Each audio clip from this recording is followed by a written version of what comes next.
आज हम बात करने वाले हैं भारत के सबसे महत्वाकांक्षी फाइटर जेट प्रोजेक्ट HAL तेजस MK1A की। एक ऐसा प्रोजेक्ट जिसे भारत की एयर पावर का भविष्य कहा जा रहा था, लेकिन अब यही प्रोजेक्ट एक बड़े संकट में फंसता नजर आ रहा है। और इस संकट के पीछे सिर्फ तकनीकी दिक्कतें नहीं हैं, बल्कि पूरी दुनिया की जियोपॉलिटिक्स, युद्ध की स्थिति और विदेशी निर्भरता की सच्चाई छिपी हुई है। इसीलिए इस पूरी कहानी को समझना बहुत जरूरी है, क्योंकि इसका सीधा असर भारत की सुरक्षा और भारतीय वायुसेना की ताकत पर पड़ सकता है। सबसे पहले समझते हैं कि तेजस MK1A आखिर है क्या। दरअसल भारत ने वर्षों की मेहनत के बाद अपना स्वदेशी लड़ाकू विमान तेजस तैयार किया, जिसे विकसित किया हिंदुस्तान एयरोनॉटिक्स लिमिटेड यानी HAL ने, और इसमें अहम भूमिका निभाई DRDO ने। और अब उसी का एक एडवांस वर्जन है MK1A, जिसमें आधुनिक रडार, बेहतर इलेक्ट्रॉनिक वॉरफेयर सिस्टम, तेज मेंटेनेंस और ज्यादा घातक क्षमताएं शामिल की गई। यही वजह है कि भारतीय वायुसेना ने इस विमान पर भरोसा जताया और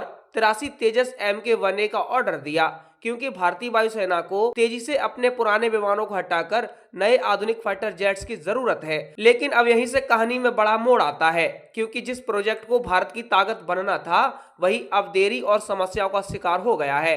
और इसकी सबसे बड़ी वजह है इंजन। जी हाँ दोस्तों, तेजस MK1A में इस्तेमाल होता है अमेरिकी कंपनी जनरल इलेक्ट्रिक का F404 इंजन, यानी GE का F404 इंजन। और यही इंजन अब इस पूरे प्रोजेक्ट की सबसे बड़ी कमजोरी बन गया है, क्योंकि इसकी सप्लाई लगातार लेट हो रही है, उत्पादन में दिक्कतें हैं, पार्ट्स की कमी है और डिलीवरी टाइमलाइन बार बार खिसक रही है। इसका सीधा असर यह हुआ कि HAL के पास विमान बनाने की क्षमता होने के बावजूद वह उन्हें समय पर तैयार करके भारतीय वायुसेना को नहीं दे पा रहा है, क्योंकि बिना इंजन के कोई भी फाइटर जेट सिर्फ एक ढांचा बनकर रह जाता है। अब आप सोचिए, एक तरफ भारत अपने दम पर फाइटर जेट बना रहा है, लेकिन दूसरी तरफ उसका दिल यानी इंजन पूरी तरह विदेश पर निर्भर है। और यही निर्भरता अब बड़ी समस्या बनती जा रही है, क्योंकि जब तक इंजन नहीं मिलेगा तब तक विमान तैयार नहीं होगा, और जब विमान तैयार नहीं होगा तो वायुसेना को समय पर नई ताकत नहीं मिलेगी। और यही देरी भारत की सुरक्षा के लिए चिंता का कारण बन रही है। लेकिन कहानी यहीं खत्म नहीं होती है, क्योंकि दूसरी बड़ी समस्या है रडार। तेजस MK1A में लगाया जाना था एक एडवांस ऐसे रडार, जिसे बनाया है इजराइल की कंपनी इजराइल एरोस्पेस इंडस्ट्री ने। यह रडार बेहद आधुनिक है और दुश्मन के विमान को बहुत दूर से ट्रैक करने की क्षमता रखता है। लेकिन अब यहाँ भी समस्या खड़ी हो गई है, क्योंकि मौजूदा वैश्विक तनाव, खासकर ईरान और इजराइल के बीच बढ़ते संघर्ष ने सप्लाई चेन को प्रभावित कर दिया है। ऐसी स्थिति में इजराइल सबसे पहले अपनी सेना को प्राथमिकता देगा और अन्य देशों को सप्लाई धीमी कर सकता है, जिसका असर भारत पर पड़ना तय है। अब आप देखिए कि कैसे एक युद्ध जो हजारों किलोमीटर दूर हो रहा है और उसका असर भारत के एक रक्षा प्रोजेक्ट पर पड़ रहा है। यही आज की दुनिया की सच्चाई है, जहां हर देश एक दूसरे से जुड़ा हुआ है और किसी एक क्षेत्र में तनाव पूरी दुनिया की सप्लाई चेन को प्रभावित कर सकता है। भारत के मामले में यह असर इसलिए ज्यादा दिख रहा है क्योंकि हम अभी भी कई अहम रक्षा तकनीकों के लिए विदेशों पर निर्भर हैं। यही इस पूरी कहानी का सबसे बड़ा मुद्दा है, विदेशी निर्भरता।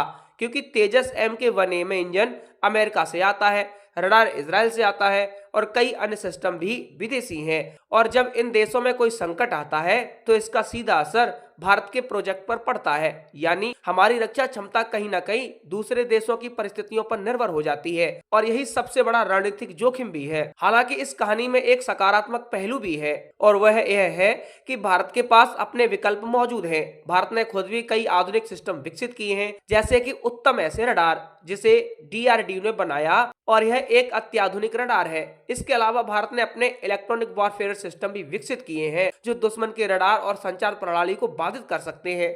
लेकिन समस्या यह है कि इन स्वदेशी सिस्टम को बड़े पैमाने पर लागू करने में अभी समय लग रहा है, और इसी वजह से शुरुआत में विदेशी सिस्टम को प्राथमिकता दी गई थी ताकि जल्दी डिलीवरी हो सके। लेकिन अब वही रणनीति उल्टी पड़ती नजर आ रही है। अब सबसे बड़ा सवाल यह है कि इसका असर भारतीय वायुसेना पर कितना पड़ेगा, क्योंकि वर्तमान में भारतीय वायुसेना एक संक्रमण काल से गुजर रही है। उसके पुराने विमान जैसे MiG-21 धीरे धीरे रिटायर हो रहे हैं और उनकी जगह लेने के लिए नए फाइटर जेट्स की जरूरत है। इस जरूरत को पूरा करने के लिए तेजस MK1A सबसे अहम प्रोजेक्ट है। लेकिन अगर इसमें देरी होती है तो वायुसेना की स्क्वाड्रन क्षमता प्रभावित हो सकती है, जिससे भारत की हवाई ताकत पर असर पड़ सकता है। और यही वजह है कि यह मुद्दा सिर्फ एक तकनीकी समस्या नहीं, बल्कि राष्ट्रीय सुरक्षा का मुद्दा बन गया है। अब अगर समाधान की बात करें तो सबसे पहले स्पष्ट समाधान है आत्मनिर्भरता, यानी भारत को अपने इंजन खुद बनाने होंगे, अपने रडार खुद बनाने होंगे और अपने सभी महत्वपूर्ण रक्षा सिस्टम खुद विकसित करने होंगे, क्योंकि जब तक हम विदेशों पर निर्भर रहेंगे तब तक ऐसी समस्याएं आती रहेंगी और हर बार किसी न किसी वैश्विक संकट का असर हमारे प्रोजेक्ट्स पर पड़ता रहेगा। इसीलिए है समय है जब भारत को अपनी रक्षा उत्पादन क्षमता को और मजबूत करना होगा और स्वदेशी तकनीक को प्राथमिकता देनी होगी।